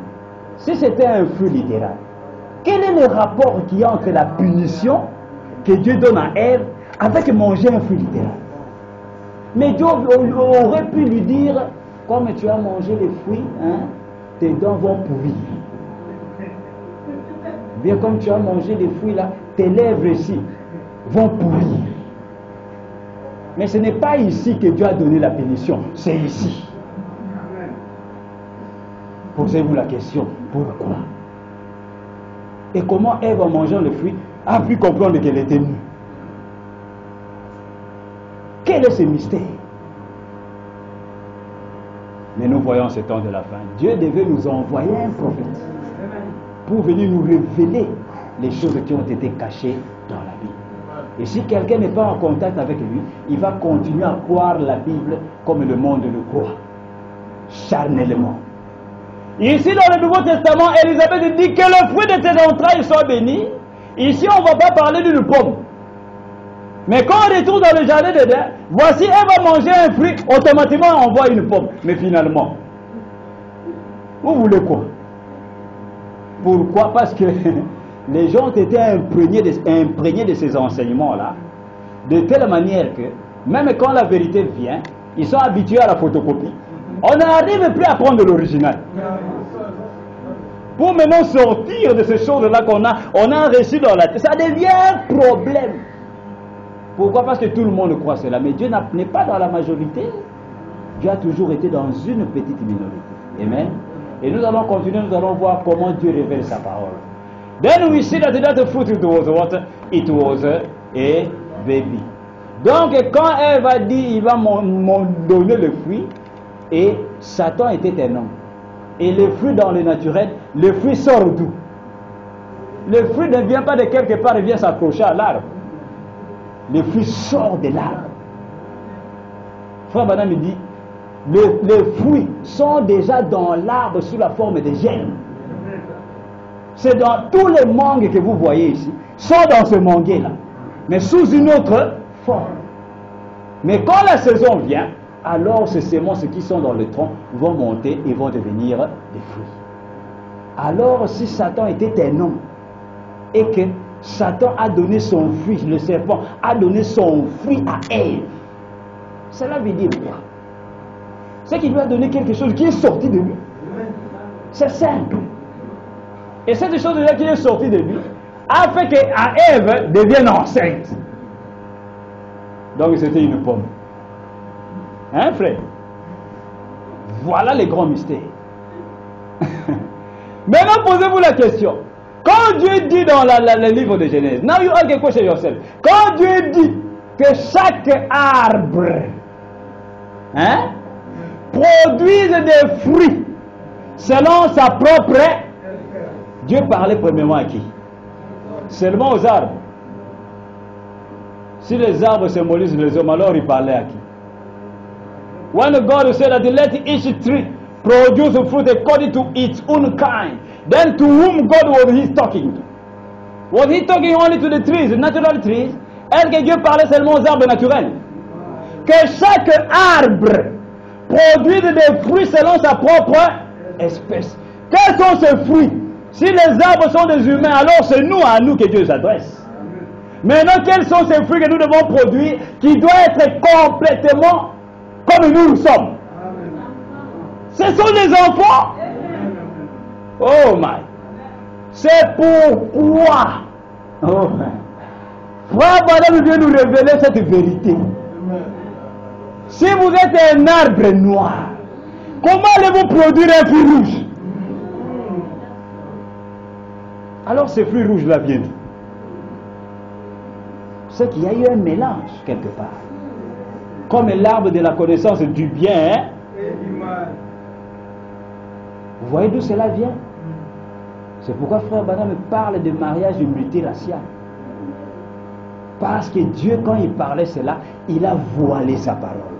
Il dit que chaque arbre produise des fruits selon sa propre espèce. Et sur la terre, nous sommes de plusieurs espèces. Nous les arbres, nous sommes plusieurs espèces. Il y a des arbres rouges, il y a des arbres blancs, il y a des arbres jaunes, il y a des arbres noirs. Mais si on vous voit avec un fruit, vous vous baladez dans le chemin, avec un fruit violet, avez-vous produit des fruits selon votre propre espèce? Alors vous tombez sous cette loi que Dieu avait donnée. Car Dieu ne parlait pas seulement aux arbres naturels. L'évangile s'adresse à nous les humains. Then we see that now when God said that let each tree produce fruit according to its own kind. What is a fruit? It's what is coming out from a man. And the devil said that was a man. And when Eve said that he gave unto me the fruit, what was that fruit? This must be something that came out from that man and made Eve to become what? Pregnant. Then we see now today, the prophet of God came to reveal unto us that when the Bible says that each fruit supposed to produce, eat a tree, supposed to produce fruit according to its own kind. What this means? This means that if you are a black tree, you are a white tree, you are a yellow tree, or you are a red tree, you're supposed to produce fruit according to your own kind. But if we see you a black tree, having a fruit who is a red fruit, then something is wrong. Amen. Voilà bien aimé ce que la Bible déclare. Mais quand quelqu'un fait cela et qu'il ne savait pas que c'est ce que la parole disait, alors là c'est en ordre. Dieu va lui pardonner. Et les enfants, ces enfants-là sont innocents. Car les enfants n'ont pas demandé à venir. Cela ne veut pas dire qu'ils vont aller en enfer, pas du tout. Il y a de véritables enfants de Dieu là-dedans. Mais seulement quand nous avons maintenant la connaissance de la vérité, et que Dieu vous a révélé cela, et vous allez dire non, moi je ne crois pas cela, ce sont les branhamistes qui disent cela. Ah. C'est pourquoi, bien-aimé, quand quelqu'un vient vous dire que ces choses-là c'est faux, ce n'est pas vrai, dites-lui, hein, bien-aimé, moi aussi je voudrais être dans le vrai. Montre-moi alors cela par la Bible. Les croyants se basent sur les Écritures, sur la Bible. Quand quelqu'un dit c'est faux, ce n'est pas cela, dites-lui, ok, bien, moi aussi je voudrais savoir. Alors amène-moi ta Bible et montre-moi par la Bible que c'est faux. C'est la seule chose à faire. Frère Branham dit, vérifiez la parole par la parole. Ce n'est pas en l'air parce que quelqu'un dit ce n'est pas cela, alors on croit oui, parce qu'il m'a dit ce n'est pas cela, donc ce n'est pas cela. Mais voyons ce que dit la Bible. Then if somebody came and said that if don't think you are saying it's not so, it's not the truth, say, okay, my brother, Mr. Man, me too, I want to be in the truth. I want to know the truth. Now you show me according to the Bible. Not just to say in the air by the mouth to say that it's not so, it's not the truth. No. You say, okay, it's what they told me, but now you say that it's not so. Now you come pick your Bible and show me through the Bible that it's not so. Alors posez-lui la question, dites, mon frère, moi quand on m'a dit cela, on m'a montré cela dans la Bible. Alors toi aussi, montre-moi par la Bible que les arbres ne symbolisent pas les hommes. Que lorsque Dieu parlait, il parlait seulement aux arbres naturels. Alors marchons dans la Bible et voyons. Vous allez voir, bien-aimé, que celui qui dit cela, il n'a aucune écriture. Parce qu'on ne peut pas combattre la vérité. Il n'aura aucune écriture. Et quand vous lui posez une telle question, il va vous fuir. Il va fuir loin de vous. C'est comme ça que le diable ne peut pas séduire un élu. Quand vous connaissez la parole, le diable va fuir loin de vous. Parce qu'il n'a pas une issue, il n'a pas même un petit lieu où entrer. Parce que lui, il est toujours pour pervertir la parole. Mais pour démontrer la vérité, il ne va pas, il n'est pas capable parce qu'il ne croit pas toute la vérité. Prenons un exemple banal. Let us speak just an example. Ici, quelqu'un vient et nous dit, au coin de la rue, ici, il y a une mosquée. Et certaines personnes vont le soutenir. Il y a une mosquée, oui, il y a une mosquée ici. Et quelqu'un peut dire, ah, moi je connais ce frère-là, vraiment il est fidèle. S'il a dit qu'il y a une mosquée, même je n'ai jamais vu, même si je n'ai jamais vu, je crois à sa parole, c'est qu'il y a une mosquée. Ok, les gens vont le soutenir, ah, il y a une mosquée au coin. Et quelqu'un d'autre vient et dit, moi je vous dis, il n'y a pas de mosquée au coin. Oh, il n'y a pas de mosquée comment? Et d'autres personnes aussi vont le soutenir. Alors ils vont dire, non, moi je connais ce monsieur, s'il est un monsieur vraiment très franc, très loyal, il ne ment jamais. Donc comme il a dit qu'il n'y a pas de mosquée, donc il n'y a pas de mosquée. Et lui aussi il aura un groupe qui va le soutenir. Et les deux personnes vont s'affronter. Il y a une mosquée, il n'y a pas de mosquée. Il n'y a pas de mosquée. Maintenant, nous qui les écoutons, la seule chose à faire, pour que nous puissions être sûrs, qui dit vrai, qu'est-ce que nous allons faire? Allons au coin et voyons s'il y a une mosquée ou pas.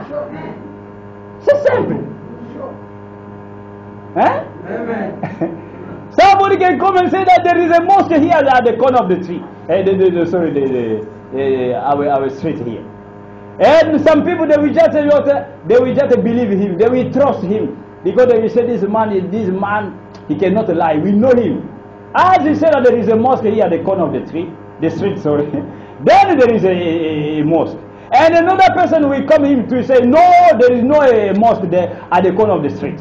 And him too, you have people who will trust him. They will say, we know this man. This man, he never lied. As they say that there is no mosque there, then there is no mosque. Then they will be fighting. There is a mosque, there is no mosque. Now, we people who are now hearing those two people, what can we do so that we may be sure about what the people, what they are saying?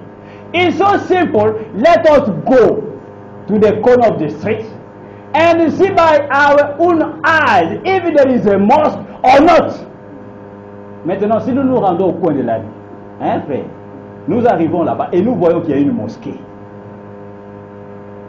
Celui qui disait qu'il n'y a pas de mosquée, qu'il soit monsieur le pape, qu'il ait une grande assemblée avec des millions de gens, costume, cravate, États-Unis aller-retour comme à la toilette. Il a des jeeps, il a tout. Mais si nous arrivons au coin et qu'on voit qu'il y a une mosquée, celui qui nous disait qu'il y a une mosquée avec des tapettes de babouches de chambre, avec un pantalon déchiré, qui qu'il soit, celui qui a dit il n'y a pas de mosquée, il a tort et il est en dehors de la vérité. Simple. C'est pour vous montrer que de la même manière avec la parole. Quand quelqu'un vous dit non, ce n'est pas comme cela, ce n'est pas la vérité, ok, revenons alors dans la parole et voyons si c'est vrai ou pas. Et vérifions la parole par la parole. Et si nous trouvons dans la parole que c'est comme cela, celui qui disait que c'est faux, ce n'est pas vrai, toutes ces choses-là que vous dites c'est faux, qui qu'il soit M. François, qu'il ait une grande assemblée, qu'il ait de je ne sais pas quoi, il est en dehors de la vérité. Et il a tort. Et c'est comme ça qu'un croyant évalue la parole. Et vous allez comprendre à ce moment-là quel est l'esprit qui parle au travers de cet homme-là. C'est pourquoi le Seigneur a dit, vous voulez faire les œuvres de votre Père. Et votre Père, il est le Père de quoi? Le premier meurtrier. Celui qui a tué une personne sur la surface de la terre en premier. Il a dit, vous avez pour père le diable. Et vous voulez faire ces œuvres. Qui est ce père-là? Qui a tué quelqu'un sur la terre en premier? C'est Caïn. Mais le Seigneur dit, c'est lui votre père. Il a été meurtrier dès... Alors comment allez-vous attribuer Caïn à Adam? Jésus lui-même l'appelle le diable, qui était le meurtrier dès le commencement. Comment allez-vous faire que Adam soit le papa de Caïn? Hein? Alors, Caïn venait d'où? Ah, il venait de son père, parce que chaque arbre doit produire des fruits selon sa propre. Si Caïn était du diable, le Seigneur l'appelle le diable, donc il avait un papa dans le jardin d'Éden. Son papa doit être la même chose que lui. Ah, mais c'est simple. Hein? Comment vous allez alors dire qu'Adam, Caïn, c'est le fils d'Adam? Amen. Donc nous voyons bien aimés, ceci ce sont juste des exemples pour vous montrer que cette Bible dont nous parlons aujourd'hui, la Bible a rendu beaucoup de gens fous. Nombreux ont laissé la barbe à cause de cette Bible.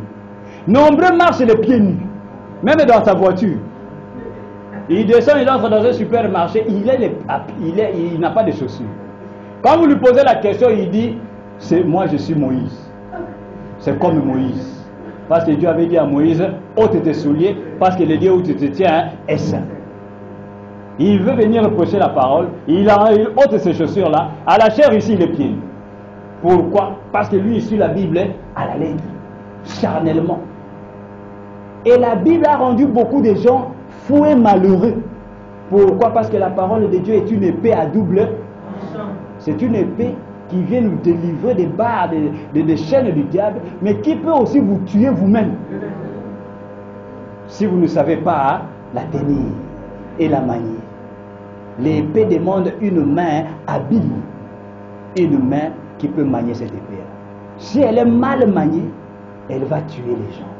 Then we see that today this Bible is we are talking about. We can see that all along the scripture, we can see that people are misunderstanding the word of God in such a way that this same Bible has made some people to become foolish. Some just live their own beer. Some they can no more cut their own beer, even their own hair. Because of what? Because they are following the Bible. Say, me too, I'm Simpson. Certains ont laissé beaucoup de cheveux, disant moi aussi c'est Samson. Parce que Samson était un prophète. Alors pour être prophète, il faut laisser beaucoup de cheveux. Donc nous voyons, bien aimés, c'est ce qui nous amène chaque fois à étudier la parole de Dieu. C'est pourquoi Dieu, au travers de ces choses, il a fait ces choses d'une manière spirituelle, afin de nous montrer que lui, il a un langage par lequel il parle à son peuple. Et quand Dieu parle à son peuple, nous ne devons pas le comprendre avec nos propres significations de nos mots que nous utilisons. Dieu utilise nos mots à nous, mais il leur donne une autre signification. Il donne une autre signification à ces mots-là et il nous révèle que voici ce que je voulais dire ici, cela voulait dire ceci.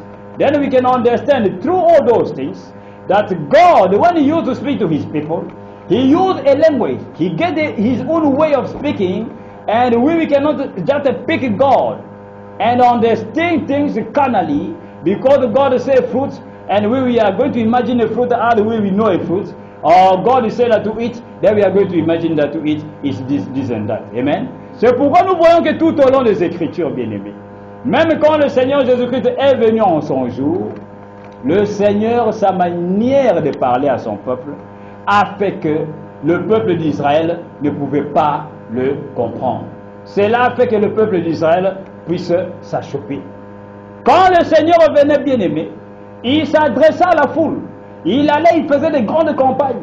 Et les gens venaient de partout pour l'écouter.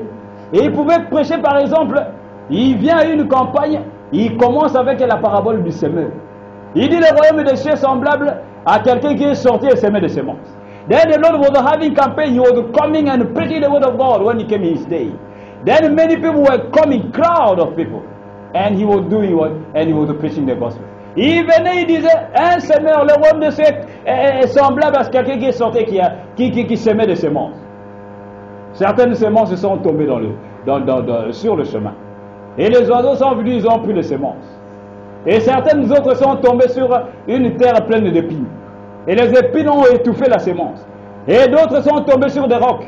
Cela ne pouvait pas germer. Et d'autres sont tombés sur de la bonne terre. Et cela a germé et a donné beaucoup de fruits. Alléluia, alléluia. La prédication est terminée, que Dieu vous bénisse. Et les gens se dispersent. Et les gens retournent à la maison. Et ceux qui retournent à la maison, en cours de route, entre eux, ils se parlent, ils ont dit, ah, ce type, c'est un grand prédicateur, vraiment. Il connaît bien l'agriculture. Il parle des semences, il parle du blé, il parle de l'ivraie, de la bonne semence et des mauvaises, en tout cas.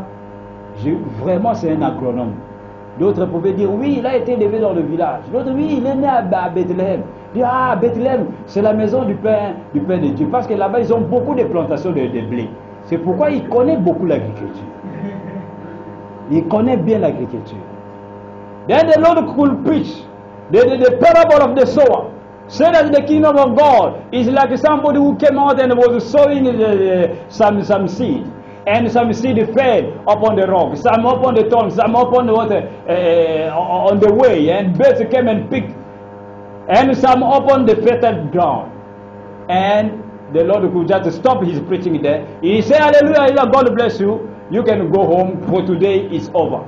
And people were going on their own way.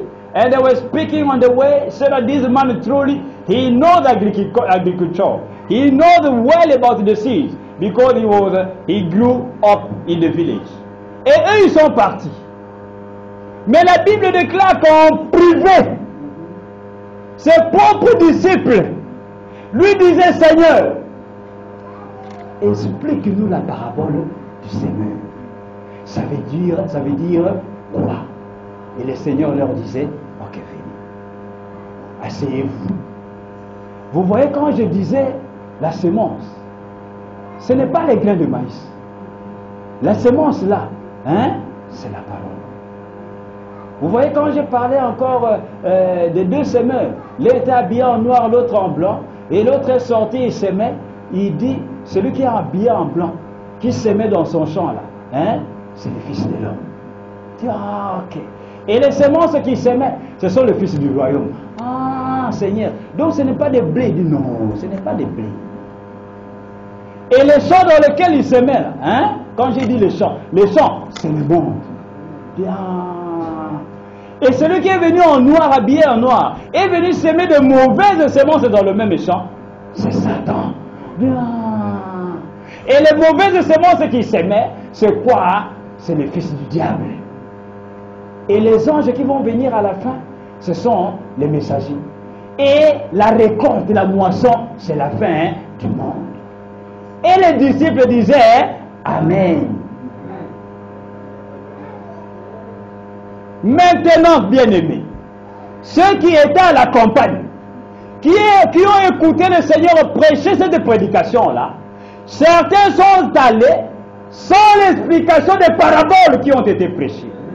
Pour eux, ils sont restés avec les semences, croyant que les semences, ce sont des grains de maïs. Et ils ont même des citations. Certains ont enregistré cela dans leur téléphone. Ils faisaient écouter cela à leur femme à la maison. C'est un grand homme, c'est un grand prédicateur. Écoute ce qu'il dit. Il parle de semences ici. Il parle de quelqu'un qui semait des blés. Ah, il parle des blés. Il parle des grains de maïs. Il parle des champs. Et ils sont restés avec ces idées-là. Mais c'était correct parce que c'est ce qu'ils avaient écouté. Ils avaient laissé dire le Seigneur. Mais les apôtres de leur côté, eux aussi ont écouté les semences. Ils ont écouté la même parabole. Mais seulement les apôtres avaient la signification et l'application spirituelle de ce que veut dire un grain. Une semence. Pourquoi? Parce que le Seigneur leur avait expliqué. Mais quand? En privé. C'est pourquoi les disciples lui ont posé la question, mais pourquoi tu leur parles toujours? Il dit pour les gens du dehors. C'est pour que la parole puisse s'accomplir comme Esaïe l'avait dit. Ils auront des yeux, mais ils auront des oreilles, ils entendront, mais ne comprendront pas. Il dit, je fais cela pour qu'ils puissent même être condamnés. Mais le Seigneur a dit, mais à vous, il vous a été donné de comprendre le mystère du royaume. Et Jésus a loué le Père. C'est-à-dire, il a félicité Dieu son papa. Il a dit, oh Père, je te loue de ce que tu as caché ces choses aux sages et aux intelligents et que tu les as révélées aux enfants qui veulent apprendre. Frère, quelquefois Dieu lui-même est content quand les gens ne comprennent pas la parole. Ah. Jésus a remercié le Seigneur.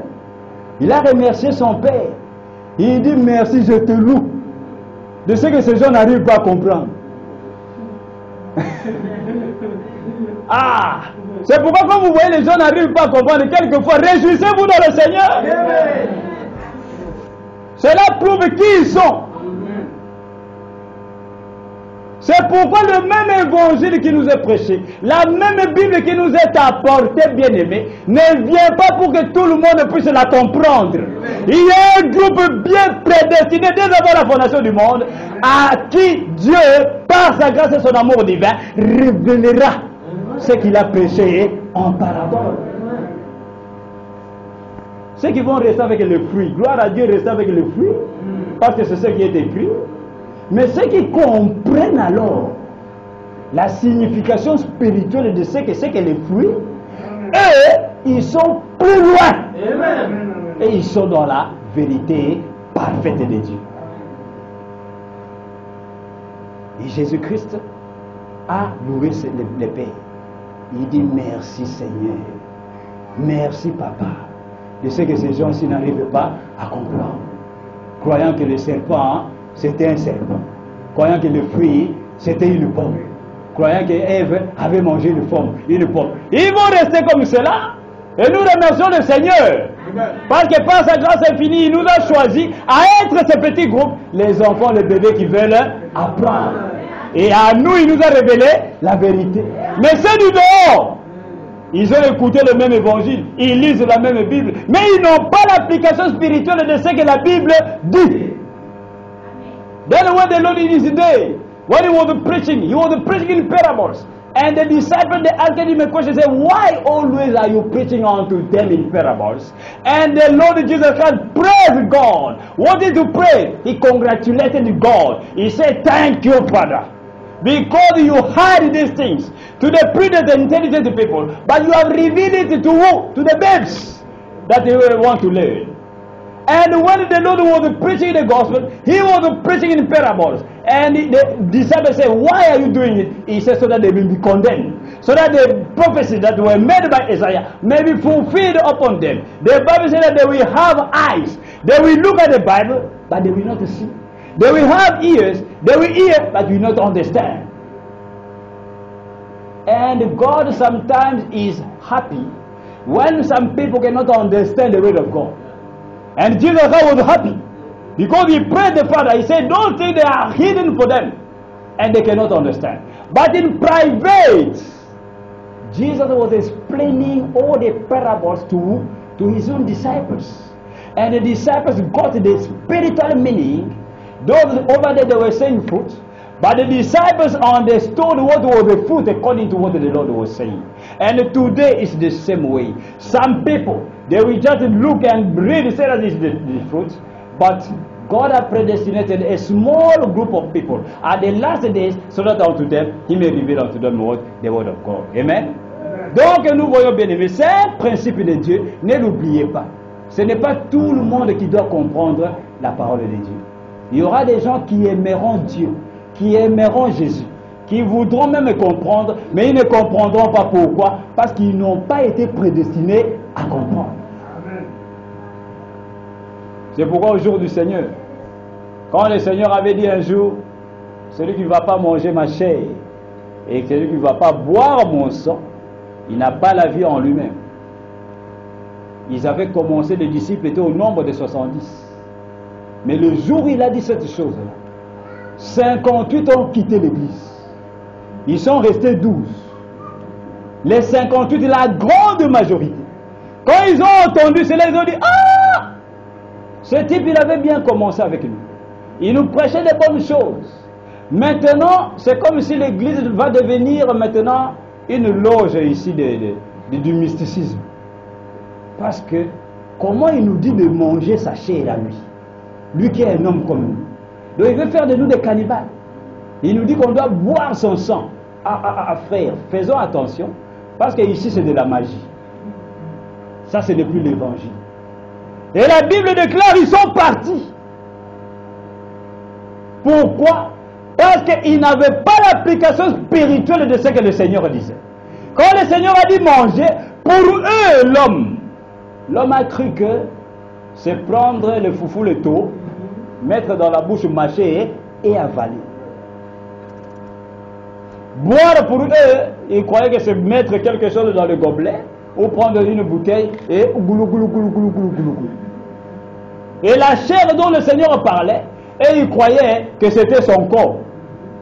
Le sang dont le Seigneur parlait, et ils croyaient que c'était son sang. Ils ont pris les choses littéralement, charnellement. Et ils ont manqué le royaume de Dieu. Ils se sont éloignés du Seigneur, la vérité de leur jour. Et ils sont partis.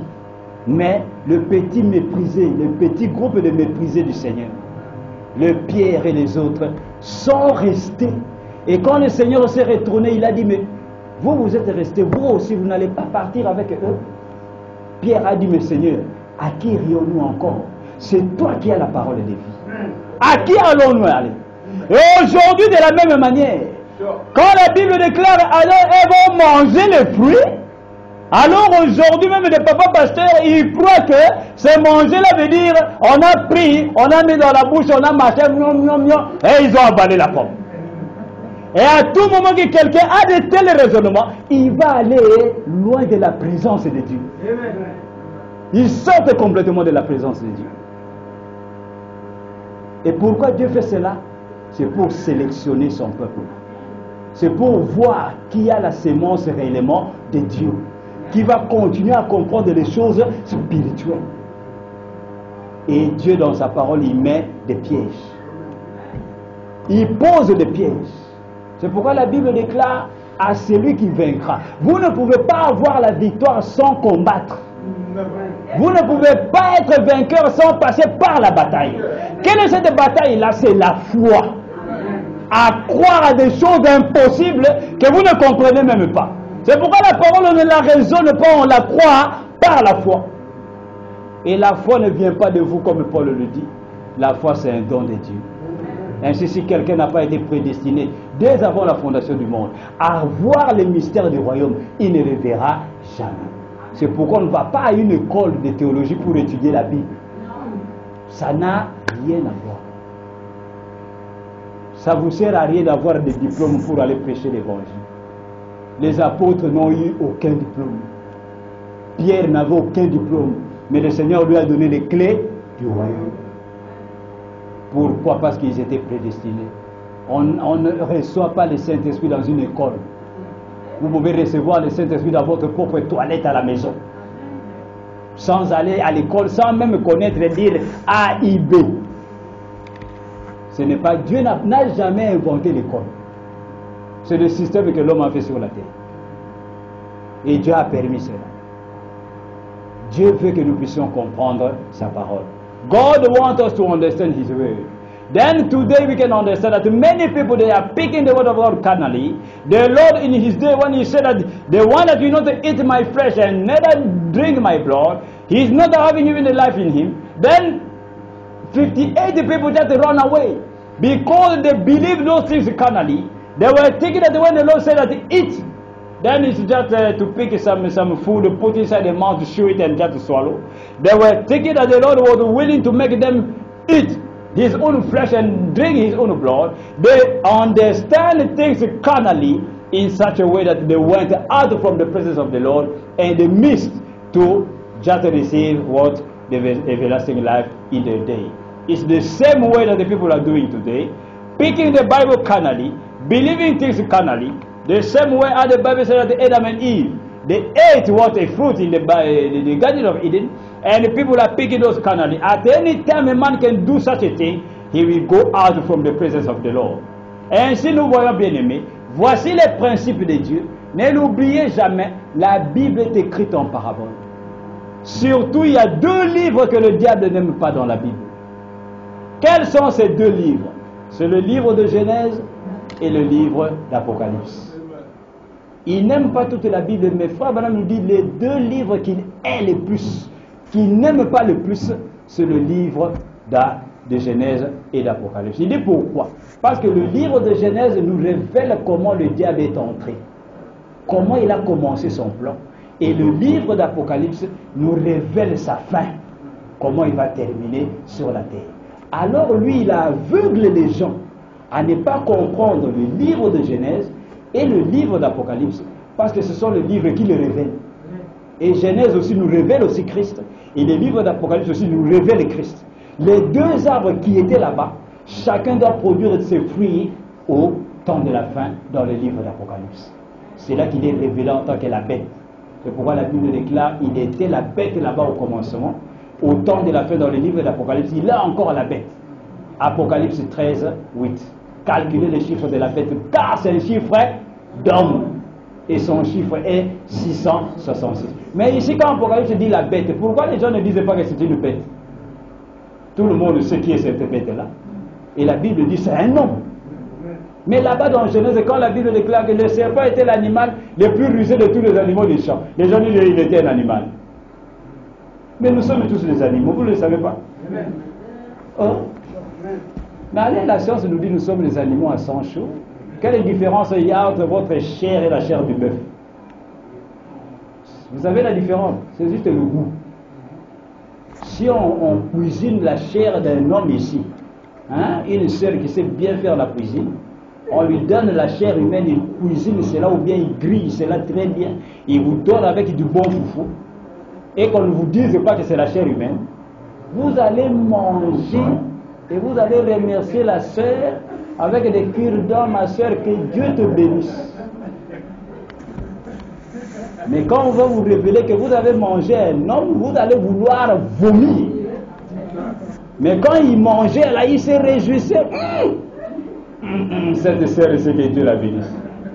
Ça, c'est quelle viande, ça? Mais c'est la viande d'un homme. Ah! Quelle différence? Il n'y a aucune différence. Mais nous sommes des humains. La seule chose qui fait la différence, c'est que les animaux n'ont pas d'âme. Mais nous avons une âme. C'est pourquoi nous pouvons nous habiller. Nous pouvons marcher normalement. L'animal de chien n'a pas besoin de s'habiller. Il ne sait même pas qu'il est nu.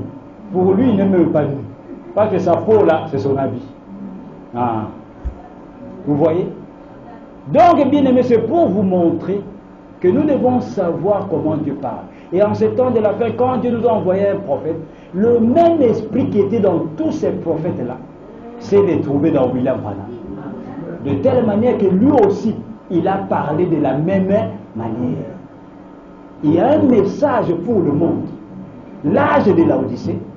Dans ce même message, il y a aussi un message pour l'épouse. Où frère Branham prend les termes prophétiques de la Bible. Il vous parle de l'enlèvement. Nous serons enlevés, nous allons aller rencontrer le Seigneur dans les airs. Nous ferons ceci, cela. Nous passerons 1000 ans sur la terre avec Jésus-Christ. Nous ferons ceci, nous serons changés dans nos corps. En un instant, nous sortirons des tombes.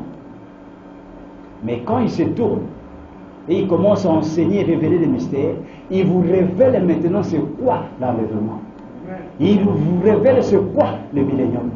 Il vous révèle c'est quoi la translation des corps.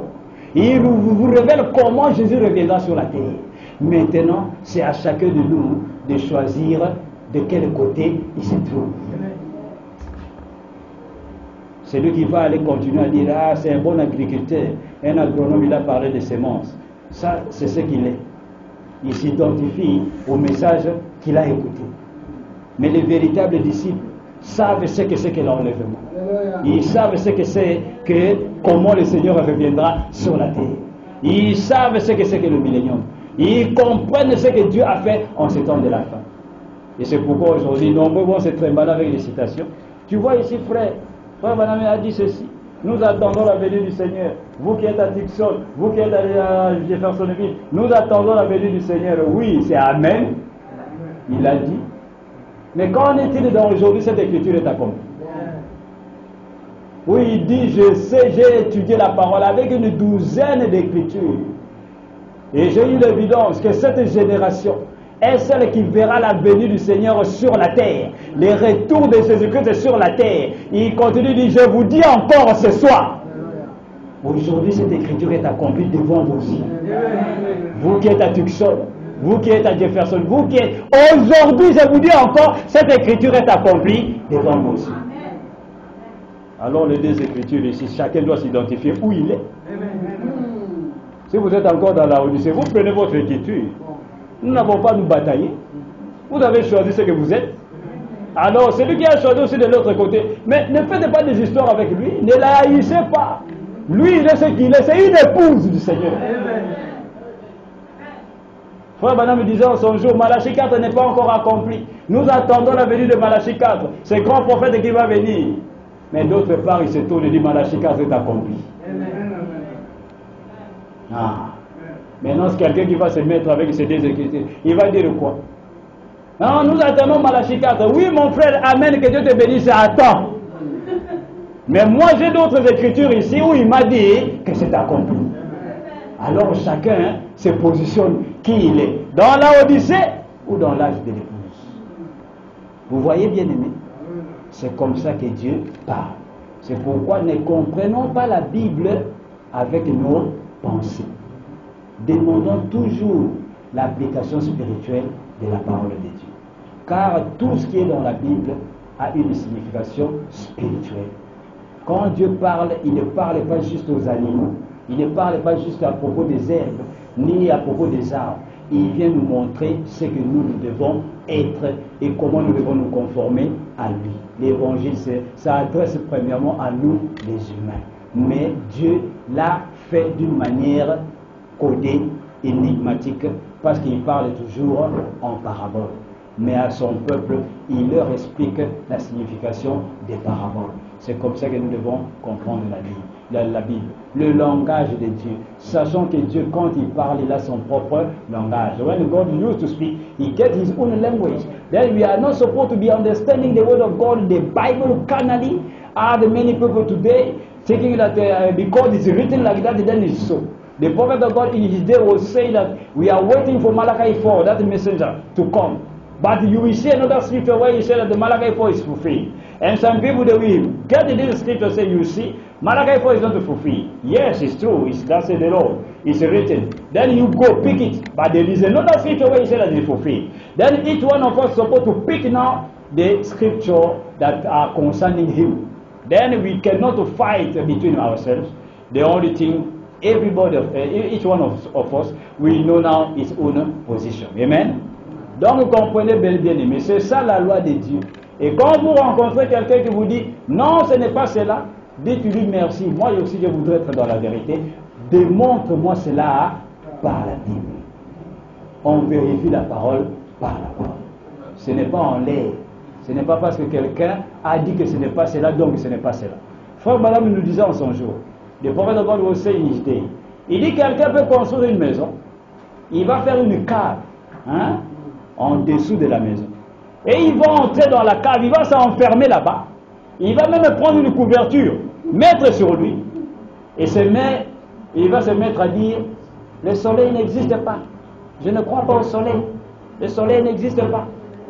Pourquoi? Parce que là-dedans, dans la cave, là, il n'y a même aucun rayon de soleil qui pénètre là-bas.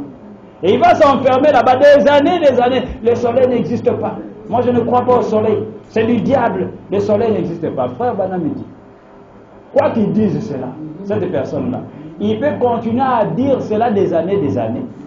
Le soleil ici dehors continuera à se lever à l'est et à se coucher sans faire même aucun bruit.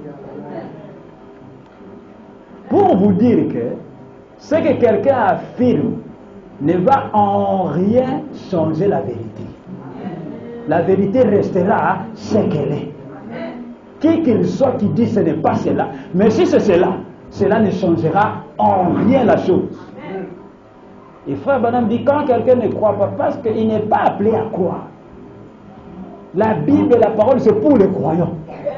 Quand vous voyez que quelqu'un ne croit pas, dites-lui, mon frère, mais si tu ne crois pas, mais c'est bien parce que tu n'es pas un croyant. Si tu étais un croyant, tu allais croire. Parce qu'un élu bien-aimé ne peut jamais être séduit. Et un élu ne peut jamais être perdu. Un élu ne se perd pas. Parce que l'élu est une portion de Dieu. Et les grands Elohim, nous tous qui le formaient lui au commencement, il nous connaît tous. Donc quand même un élu est perdu, Dieu n'est pas Dieu. Vous comprenez? Parce que c'est nous tous qui formons Dieu. Donc chacun est un membre de Dieu. Et tout élu doit revenir à Dieu pour que Dieu puisse être complet. C'est pourquoi Dieu ne peut jamais perdre même une seule âme qui a été prédestinée. Alors si vous voyez quelqu'un jusqu'à la fin de sa vie, il ne peut pas croire à la parole, mais c'est la preuve qu'il n'est pas de Dieu. Simple. Hein, frère? Et il est retourné là où il est venu. De là où il est venu. Et il va retourner de là où il est venu. Donc c'est comme ça. Donc nous voyons le principe de Dieu bien-aimé. Dieu parle en parabole et il a un langage. Et nous devons entrer dans l'esprit de Dieu pour comprendre la parole de Dieu. Amen. Que Dieu bénisse. Mais de l'autre.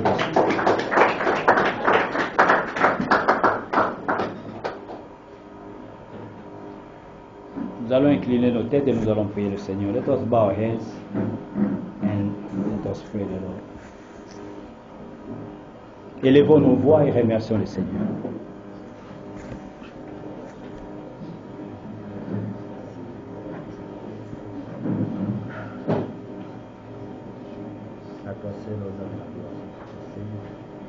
Je viens te louer, je viens te remercier infiniment, Dieu, pour toutes choses.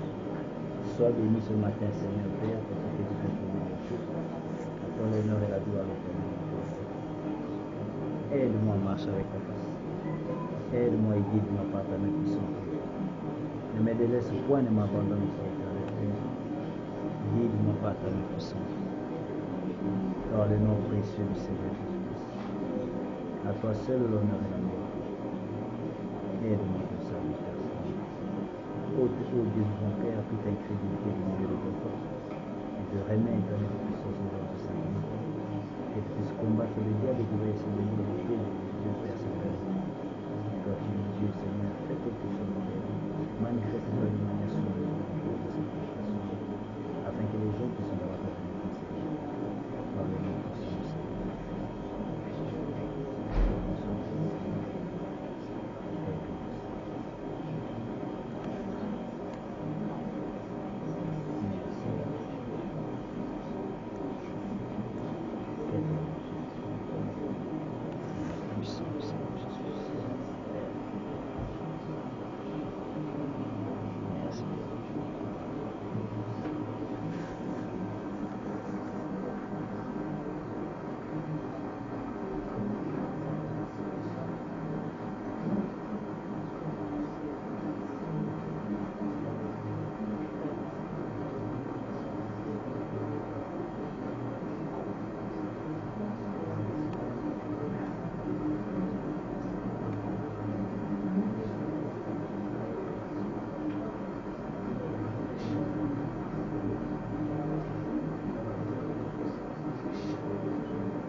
Merci, Père de ton Fils.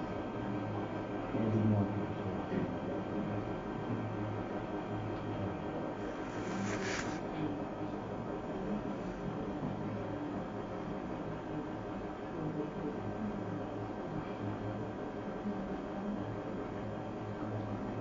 Éternel Dieu Tout-Puissant, nous te louons ce matin. Merci pour ta parole que tu nous as accordée, ô Dieu.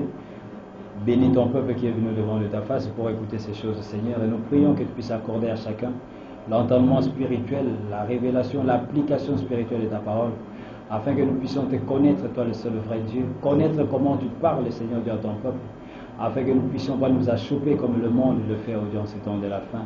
Car tu nous as prédestinés dès avant la fondation du monde, Dieu, à connaître les mystères du royaume. Ainsi nous te remercions de ce que tu révèles cela à ton peuple. Et bénis toute âme qui est venue devant de toi. Retourne avec chacune, ô Dieu. Protège chacune de nous, Seigneur Dieu. Accorde-leur ta grâce infinie pour voir tous nos besoins quotidiens. Ouvre les fenêtres des cieux. Reçois les requêtes et les prières que nous t'avons apportées. Et que tu puisses ouvrir, ô Dieu vivant Père, les portes pour ton peuple. Nous prions pour nos familles, nos bien-aimés, nos frères et sœurs qui sont au loin. Par puissance, sois avec eux. Les malades qui sont parmi nous, Père, accorde la guérison divine. Chasse tout démon perdu parmi ton peuple, que toute possession satanique, ô Dieu, puisse être anéantie et détruite dans le nom puissant du Seigneur Jésus-Christ. Délivre ton peuple, ô Dieu, accorde la paix parmi nous, et que toi seul puisses régner parmi ton peuple. Nous te louons, nous te remercions, dans le nom précieux du Seigneur Jésus-Christ, le même hier, aujourd'hui et pour toujours, nous prions ainsi. Amen. Que Dieu vous bénisse. Prenons le chant numéro 21. 21. Prends le nom de Jésus avec toi. Take the name of Jesus.